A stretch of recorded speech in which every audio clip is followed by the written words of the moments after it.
রে মার গেছে আইয়া মামুর বাড়ির গফ দিও না বুঝছো নি। তো কিতা লাগি কথা কইলাম যে আমি হইলাম ফেসবুক টিকটক আর ইউটিউবর সপ্তাহ মা তোমরা বুঝছো নি। তো আমি হইলাম মা যে আমি আমি জানি ফেসবুকর ইটা ইটা সাদাওয়ালা টিকটকর হলতাও। তো নয়া যে তুই ইয়া কইবা যে তুই টিকটক লাইব ফেসবুক আমি তোমার বিগ ফ্যান, আমি তোমার অতা, আমি তোমার অতা বুঝাইব যেন আমি গলে যাইব। তো আমি তা গোলটা বেটি না ইয়া আগর দিন রয়েছে না বুঝছো নি, হিসাবে মাতি আমার লগে।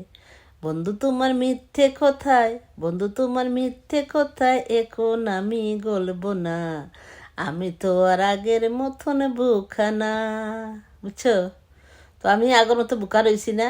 আর আমি হইলাম ফেসবুক টিকটকর হইলাম না, নিজে মার গেছে মামার বাড়ির গফ খান দিও না তোমরা ইয়া দিনা বেটিয়ে ও মাথে তুমি সুন্দর, তুমি অথা এত সুন্দরে আমি কি তাকে বাইয়া ফুরি দিমনি বেটি, আমি কি তা বুঝে নানি আমার তাই কি দিনি তুই তো সুন্দর করে আমি উঠে দিতাম গাছ একবারে গাছের আগাত উঠিয়ে দিতাম আর গাছের আগাতে দুরুম শান্তি পড়ে দিতাম নানি এটা দিন নাই